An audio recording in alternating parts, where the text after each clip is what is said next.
112 days have passed since we were last here for a race for the Saudi Arabian Grand Prix. In 2021, it was the penultimate race of the season. In 2022, it's round 2. Welcome then to Jeddah. 50 laps ahead of us around this 3.83 mile circuit, 27 corners, 16 to the left and 11 to the right. More corners on this track than any other circuit on the Formula One calendar. This was Mick Schumacher yesterday. Now, he was taken to hospital for a precautionary scan after a 170-mile-an-hour high-speed crash. He emerged absolutely fine. He's been talking in the paddock before the race, and he's in very good spirits indeed. But the Haas team have decided that he won't run in the race purely because if he has another accident, they might not have enough spares to go racing in Australia in 2 weeks' time. Problem. Lost engine. Yuki, that's the end. Thank you, you can jump out.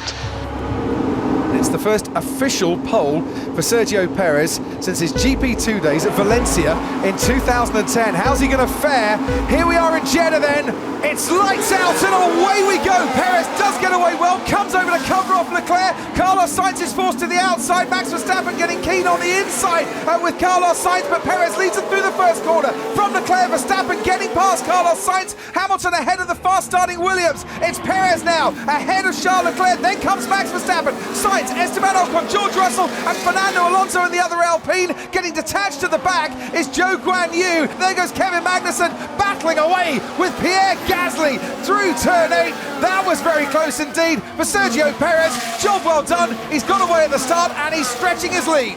Let's see the start then. Perez getting a great launch and covering off the Ferrari of Charles Leclerc. That then pushed Carlos Sainz out to the outside, and Verstappen doesn't need a second invitation. Yeah, Carlos got such a good start that it's actually put him into a tricky position through turn 1, trying to go around the outside of his teammate, and Max, open door, went for it. You can see how Sainz just got left a little bit vulnerable there by his teammate who had to get out of the way of Perez. Yeah, he did, and it's sometimes the problem when you get such a good start, you think, oh, I can have a go here, but he put himself on the wrong side of his teammate, and Max jumped through. This is Zhou Guanyu. Hey, same problem again. Yeah, it didn't sound very good. It sounded like he was on kind of the limiter when he pulled away, and then it sounds like he's gone into an anti-stall as well. And he made contact with Daniel Ricciardo, which is why Ricciardo got a little bit closer to Lance Stroll than I'm sure he would have wanted. Oh. George Russell down the inside on Esteban Ocon at the hairpin, final corner. George Russell gets the move done, moves up into 5th place. And he'll like to see that again and again. And he's got DRS down the main straight to try and stay ahead of the Alpine, who's fighting back. But that extra speed advantage that you get for DRS down the straight here, which is around about 16 kilometers an hour at the end of the straight, keeping him ahead. Stroll keeps ahead of the McLaren of Ricciardo. Norris goes off the track. And behind him, Pierre Gasly might get quite interested. And the two Alpines going for it. Fernando Alonso almost in the wall, certainly in the dust, and still behind his teammate, Esteban Ocon. Yeah, I feel that was a little bit late, that move by Ocon to move to the inside. He's not taking it easy now. He's going to have another go down the straight as he's got DRS. So how does Esteban Ocon defend this one? Here comes Fernando Alonso. Ocon just pushes him a little bit wide this time around. Here we go again. He's definitely a lot closer this time. Is he just going to go for the outside or dummy him? I wonder why you were grinning. Here we go. Fernando Alonso gets past Esteban Ocon. Can he make the move stick? Goes deep into the corner. Ocon is going to fight this back again, you know, and has to concede as Fernando Alonso just puts the squeeze on him coming out of turn 2. Back on board with the Alpines. Here's Esteban Ocon trying to do to Fernando Alonso what Alonso did to him. Now Ocon's gone off the track this time around. He's put his brakes on too late, and he's surely going to have to give that place back because he left the track and he gained an advantage. Just a little bit of an advantage. And he has given that place back, but he's given it back and he's given Valtteri Bottas a great chance to try and get past him. Just manages to stay ahead of the Alfa Romeo, but for one moment, I think Bottas felt that he could gain a place. And we still have all 18 runners out there, and this, I think, was the move that Kevin Magnussen thought he pulled off, but just went in too deep. He did, and as he turned in, you could see he was still on the brakes, and the front inside didn't quite grab, but you could see it was locking a little bit, gave him understeer, and this was the safest option for him. He didn't want to get it wrong for the exit of turn 2. And has he got that DRS coming down the straight? No, he hasn't. because Valtteri Bottas, right on his tail now, has got DRS, and Esteban Ocon told to hold, and that might not have been the best decision at that particular moment, because Valtteri Bottas is past him, and into turn 1 he goes. Consider box overtake. Understood. And I'm just wondering, Charles Leclerc is about 2.2 seconds behind Sergio Perez. Is the undercut on for Ferrari at this stage? Well, we're going to see in a minute. Out come Ferrari, out come Red Bull too. So Sergio Perez is going to pit and Charles Leclerc is going to pit. So no, Charles Leclerc is going to carry on. The Ferrari crew were out, ready, waiting with a set of tyres for him. Ferrari maybe have called the bluff here and have forced Red Bull into an earlier stop than they wanted. Basically, he was told to do the opposite of what Checo's doing. And we've got a yellow flag because we've got a Williams into the barriers. And for the second day running, that Williams is Nicholas Latifi. And this could change dramatically, not just his race, but everyone's race, because that's going to be a safety car, surely. That's really going to hurt him. It is a virtual safety car. That's going to hurt him because he pitted when everyone was going at full speed, and now they're going to pit when he's going around slowly. So he will probably end up 3rd or 4th after the pit stops. And there's a lot of debris down there that will need clearing away, coming out of the final corner, crashing into the wall. This has been widened since last year's race, but yet still Nicholas Latifi has hit it. He's got on the power a bit early, hasn't he? And the first time I've seen a car struggle with oversteer on an exit like that. And that's why they're all coming in now as well. Max Verstappen gets out just as the Ferrari of Leclerc comes in. Sergio Perez is making his way at 40% less speed than he normally would down the straight. There's the Ferrari coming out. There's the Red Bull of Max Verstappen coming out, and they're coming out before Sergio Perez can get to that first turn. And now we've got the safety car itself. So Perez pitting at the most unluckiest time that he could possibly pit has now gone from leader to 3rd, and Charles Leclerc inherits the lead of the race by staying out. Push me off, I was ahead. The fire needs to judge this. I think I was ahead at the safety car. Okay, yeah, thank you. And I think if the middle of the safety car to push upon off is dangerous, and you shouldn't do that. Green flag then. Charles Leclerc is holding it a bit before he can blast down the main straight and try and break the toe somewhat. And he's already got a very good jump on Max Verstappen. Carlos Sainz is right behind Sergio Perez. As down into turn 1 we go. Leclerc leads Verstappen. Perez leads Carlos Sainz. Down the inside goes George Russell on Kevin Magnussen. Russell's pulled off a brilliant move on the Haas of Kevin Magnussen, and George Russell makes his way up into 5th place. Then comes Lewis Hamilton under pressure from Fernando Alonso. Leclerc, with Verstappen sticking to him rather well, continues to lead this race. Behind, Hamilton has fended off Fernando Alonso, stays in 7th. George Russell up to 5th. Leclerc still leads. Yeah, and as you can see, Perez is actually in 4th now. Checo, we need to give up the position to Sainz after the restart. We do the restart first. Checo let him go and conceded that place before the stewards had to take any action whatsoever. It's like Kevin really lifted off early into that last corner to get the DRS, but good thinking if that was the case. Yeah, driver's learning all the time. That was a very big difference in speed when the Mercedes hasn't been so strong in a straight line. Well, either way, Magnussen absolutely powered down the main straight, knew that was an easier overtake. Valtteri Bottas trying to get past Nico Hülkenberg down the main straight, and this not quite so easy for Valtteri. Eventually out-drags the Mercedes-powered Aston Martin. Is he going to make the move this time? No, stays behind him. Wonder why he's done that, gents. He backed out of that, didn't he? You know, I love this. I love that it's a thinking game. It's not just how fast can you drive. You really do have to think about where you can use that advantage. And he's a little bit too far back, it seems. Well, that's the trouble. He hasn't got the most powerful engine, but that DRS is really helping. And late braking, going into turn 1. Hamilton does get past Kevin Magnussen, and this time Magnussen won't have the benefit of DRS to try and respond. Kevin is making these tyres last a long time. I think physically he's probably struggling a bit more than Fernando as well. Well, there goes Fernando. There was no gap there to get past into the hairpin, but as we've discovered, that possibly isn't where you want to make the overtake tonight. Yeah, Fernando backed out of that one. He knew what Kevin was trying to do.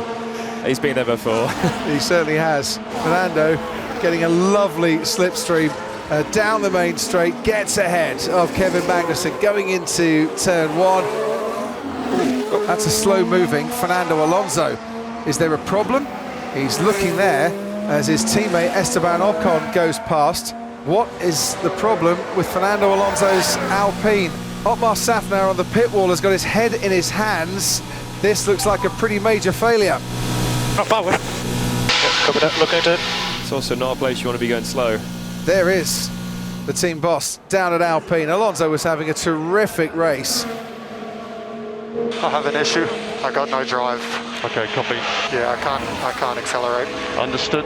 We've got another problem out there, and this one is for Daniel Ricciardo, and I wonder if there's an overheating problem here too. Alonso is now rolling, and he's got no drive whatsoever. He's on the dash, it says engine kill. He's in the pit lane. That's definitely why it's been closed. We have a virtual safety car. Car slowed down. Big box. Ah. You missed. Too late. There is Fernando Alonso's Alpine, blending nicely into the background with all the sponsorship hoardings of the company that sponsor the Alpine, and that's been pushed away, and the virtual safety car is ending. So they decided not to bunch the field up. It could all be cleared away with a virtual safety car.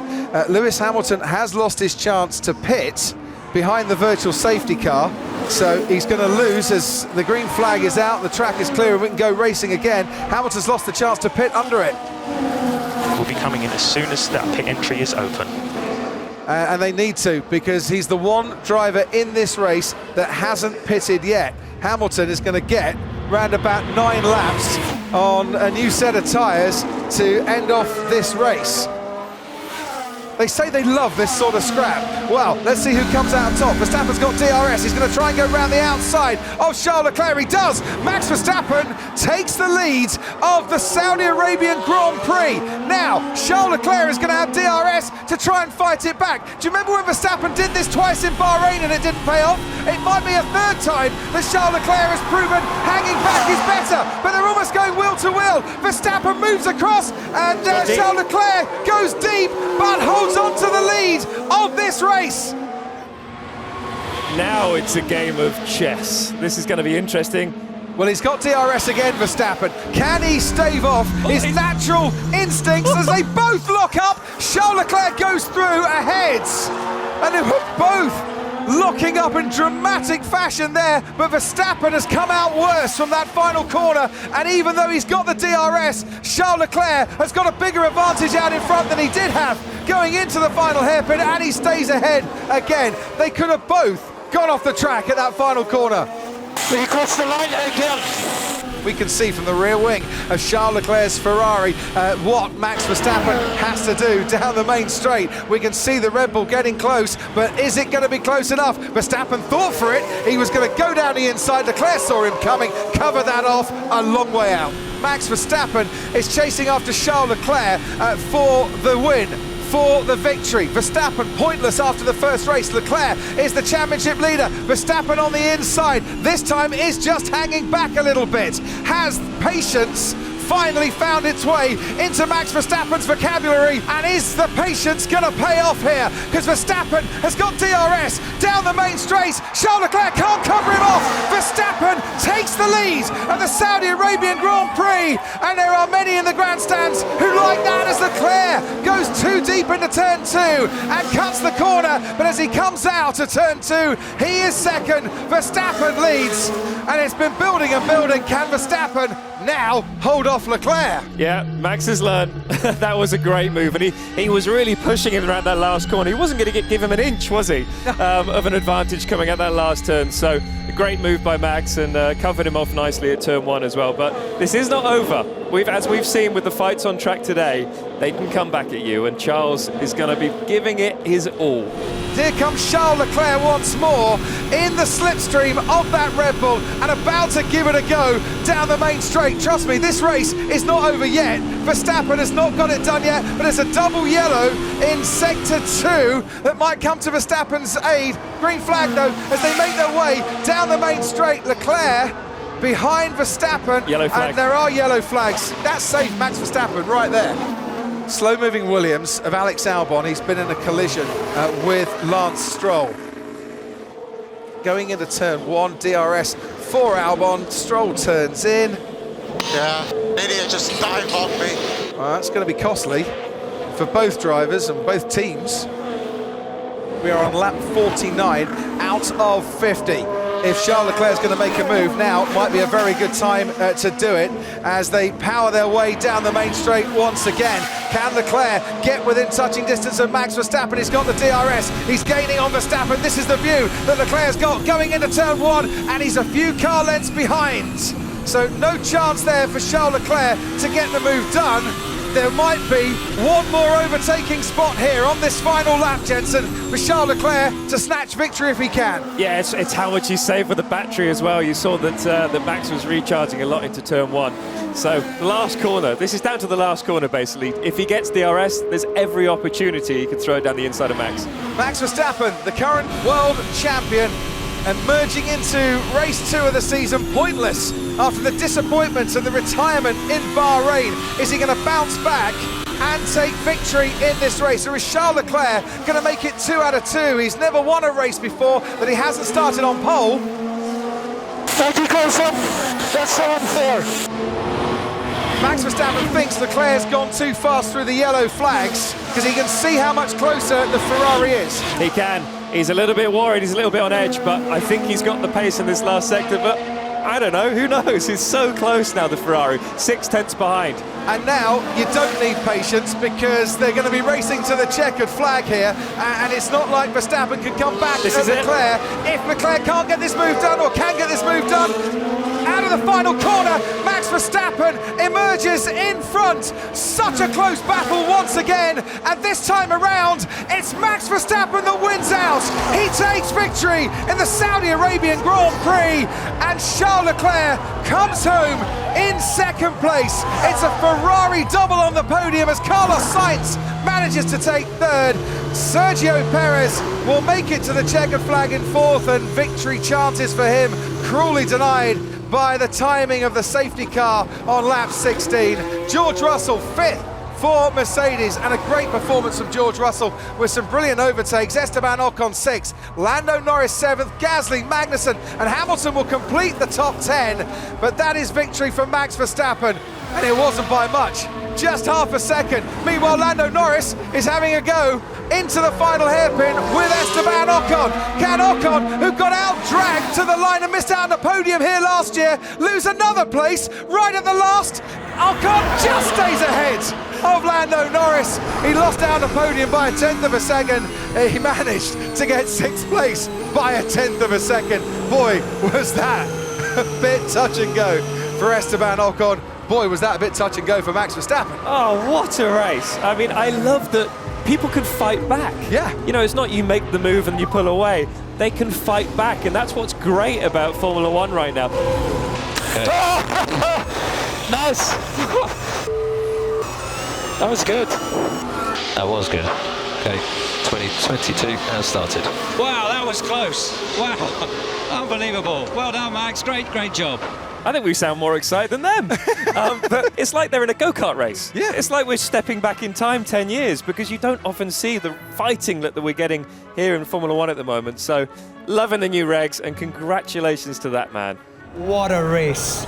2022 is go. It wasn't the start you needed in Bahrain, but this was a brilliant weekend for you, and some really close and respectful racing with Charles. Yeah, no, it was a really tough, but a good race. I mean, we were battling hard in the front, yeah, we just tried to play the long game. I mean, they were really quick through corners, we were quick on the straight, but yeah, the tires were wearing out quite quick around here.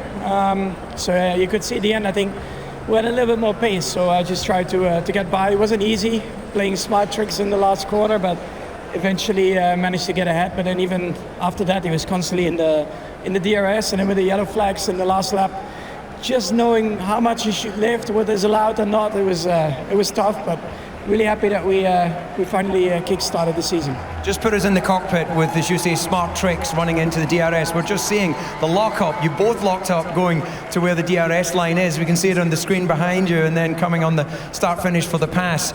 You know, this strategy you're having to deploy, this is a new form of racing. Yeah, it seems like, once you get quite close, because I think the cars, when you get within half a second, you actually can have a good exit. And I think that makes it a lot more tricky to actually do the pass, let's say in the last corner, compared to last year. So it's a lot harder to plan your pass, let's say like that.